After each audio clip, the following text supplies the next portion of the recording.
Hello, and thank you for watching this video. My name is Christel, and I help socially conscious entrepreneurs create transformational courses. In today's video, I will be walking you through step-by-step, 5 simple steps, in fact, and how to create a mini course. Before I do that, I want to share with you the benefits of creating a mini course, because you might be thinking, why would I want to do this when I could just create a full course? So the first benefit is that creating a mini course is really a wonderful way to deepen your knowledge in something that you are really interested in. It doesn't take a lot of time, which is the second benefit of a mini course, is that you can really create your first mini course in 1 to 2 weeks, depending on how diligent you are with following these steps. And then once you learn it, you'll be creating mini courses in 1 to 3 days, depending on how focused you are. So really you can create mini courses about any topic that you are really interested in and that provides transformation for your community, students, or audience. Another benefit of creating a mini course is that this is a really great way to connect with your audience. You can create a mini course as a freebie, an opt-in, what they call a lead magnet or lead generator, a way to get people interested in what you are creating. It gives them a sampling, so instead of signing up for a full course with you, they can take a mini course with you and see what your teaching style is like, what your content is like, and then if you are offering a full course, they'll be more likely to sign up for that full course because this gives them a sampling. And the last benefit that I want to discuss is that once you have learned how to create a mini course, the step to actually creating a full course is much simpler. All you have to do in this model to create your full course is just replicate the mini course model 4 to 6 times. So that is another really amazing benefit, is that you can learn how to create a course just by doing the mini course. I'm going to go through 5 simple steps to creating your mini course. Now, again, once you do this and you get practice with it, you'll get better and better over time. But these 5 steps are really intended to be simple, straight to the point, and guide you. And I highly recommend, which is part of step 5, that you beta test your mini course so that you get feedback and an idea of how it's landing with your ideal member, community, audience, or students. So the first step in creating your mini course is going to be, of course, to choose a topic. So this might come really easily for you. You might be inspired while you're learning about something, or there might be something that you're already really interested and you're studying right now and you say, oh, I would love to create a course or a mini course about this topic. So for the first step, choosing the topic is really important, and this is gonna make the difference between a course or a mini course that is transformational and one that is not. Statistics show that 97% of courses are actually not completed. So this is a huge problem in the course creation world.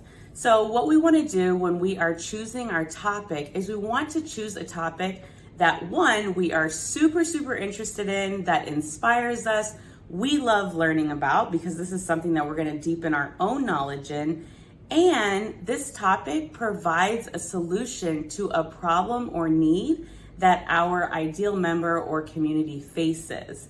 So this solution is what is going to create the transformation, even in a mini course, which is something that is so powerful that just in a week or 2, someone can actually experience transformation. And again, if you want to turn this into a larger course, you can just replicate this process a few times. So step 1 is choose your topic, make it something that you are really interested in and inspired by, you love learning about, and you know that it provides a solution to a problem. This is how you make sure that your mini course is transformational, because this is really what we want. We want to make sure that people are actually completing the course. Step 2 is going to be to identify your learning objectives. These are also going to be your milestones.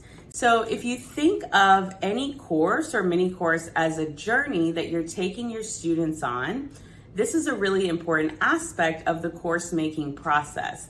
So as you're thinking about the journey, think of what are the milestones that are going to be needed in order to get to the final destination. And the destination is where the solution lies to the problem.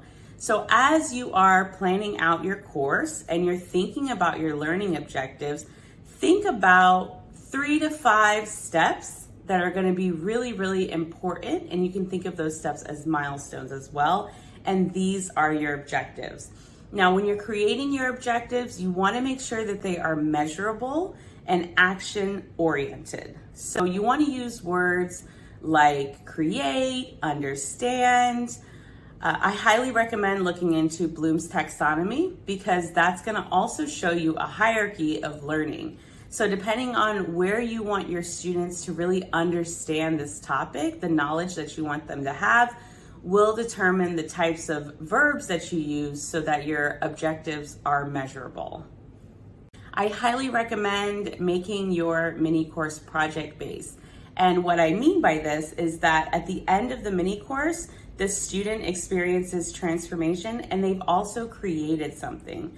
And the reason for this is because to create, according to Bloom's taxonomy, is the highest level of learning. To create, to design, to make something new that's never been made before. So whether it's a mini course or a full course, I recommend having something tangible that's going to be created. So for instance, in Growth Squared 201, the course that Bliss House is offering right now, at the end of this course, students have created their own course and high value offer and content to go along with it. So this takes transformation to the next level because there's actually action behind what's being learned. So one way that you can come up with your objectives is to first brainstorm all of the steps, all of the important actions and knowledge that your student would need to know in order to master the objectives. So I like to do just a quick brain dump where I list out. You can use mind maps for this. I will link in the video description below a great mind mapping tool that I have found useful myself called MindMeister. And when you are thinking about your objectives, just list out what is important, and then you can go back and actually highlight the steps that you listed out that are going to be your key steps and your milestones. And then the other action steps that you listed out will be a part of achieving those milestones. Step 3 is going to be super, super important. This is foundational to your mini course, and this is creating your course outline. So when you're thinking of your course outline, you're basically going to take those milestones that you just created as your course objectives, and those are going to become the main headers for your course outline. So when you're So if you came up with 3 key points, then you're going to have 3 headers for your outline, and each of those headers is going to be one of your learning objectives. Now, as we break this outline down even more, each of those learning objectives is going to have action steps and points of knowledge that the student is going to need to cover before moving on. And this is how we create the actual content for the course. But first, it's super, super helpful to do the foundational step of creating your course outline. The 4th step, once you have your outline done, and just remember the outline is a draft, so it might change over time, especially as you beta test this mini course with your audience, with your students in your community. You might decide to change the outline, and that's totally okay, but this is foundational, so the outline is very, very important. Step 4 is going to be to create and curate high value content for your course. So this is super, super important. And once you have your outline, you have a better idea of what content to even include. So this is where you really put your teacher hat on and you become a course curator. A big mistake that a lot of people make when they're creating course content is that they think they need to create all of the content for it. They need to create all the videos, all the articles, all the written materials, and this is really, really overwhelming. In the teacher world, what we do is we go and we look for awesome resources to support and supplement the learning, and we're only creating where we need to fill in the gaps or where we want to add that extra supplemental learning. So as you are digging into this topic that you already love learning about, make sure that you're saving those really great videos, those articles, those links to podcasts, websites, any supportive tools, images, even memes, GIFs, that's going to help your students better understand the course topic. And you're going to include those links and content and video and everything like that in your course. If you are using the SmartNote system, which I highly recommend that you do, and you can check out the link that I have below in the description for an article I wrote called 3 Systems That Can Transform Your Life.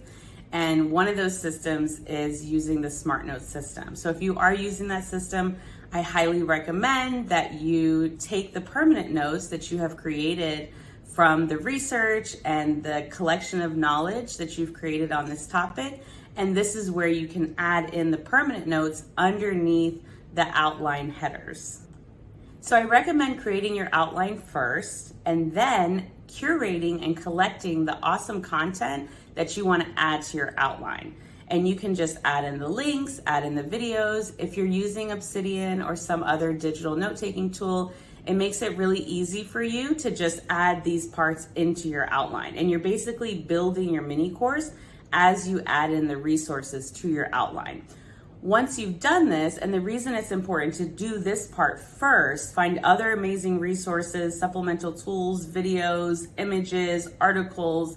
The reason it's important to do this first is because once you've done this, then you can fill in the gaps by creating your own content.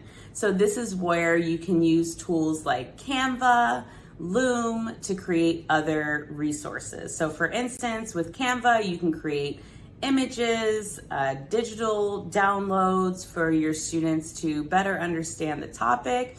And in Loom, this is a screen sharing tool, which I will link both below in the description, so that you can actually do step-by-step screen share tutorials. A lot of times when I'm filling in gaps of information, this is what I'm filling it in with, those step-by-step screen share tutorials. Once you've created your customized content, you can go ahead and add it right into that outline.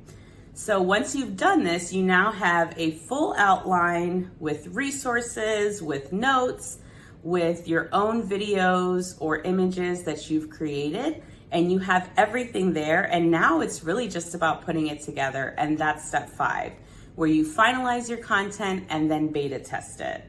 So I highly recommend using what I call anchor content to create your final mini course. So this anchor content can be something like an article, a podcast, or a video. If you are doing a podcast or a video, then you want this outline to serve as your scripts or outline for the podcast or video. If you are writing an article, which I recommend if you are someone that loves to write, articles are really great and you can always still create videos and podcasts on top of that. But if you are creating your article, the way you're going to finalize it now is by filling in the extra information to just make it all flow. So your outline really becomes the foundation for your anchor piece. And again, this could be a podcast script, a video script, but you want that anchor piece of content that's going to really hold down the entire mini course. So in this case, the video that you're watching comes with a mini course article.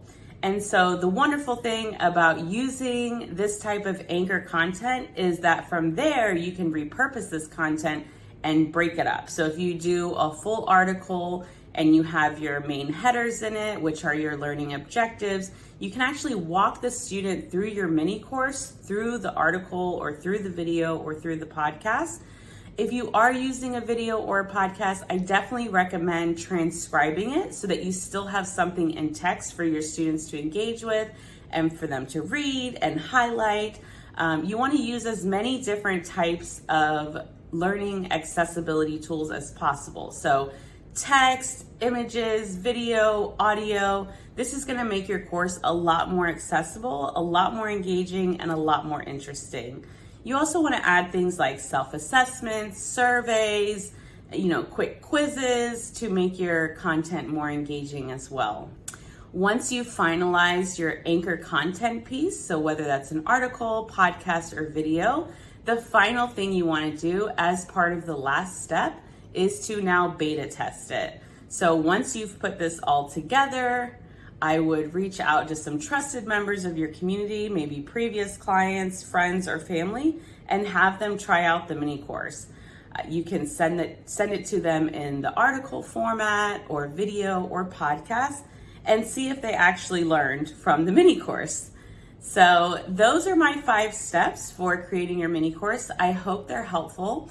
In the article that's attached to this video, I will walk you through step by step with even more detail and more supplemental materials.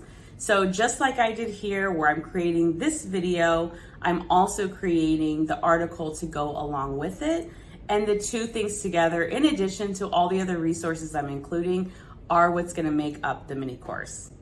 So good luck, have fun with it, make it something interesting that you want to do again and again and again, because this can be a super beneficial process, not only for your own deep learning, but for connecting with your community and for potentially selling a larger course one day.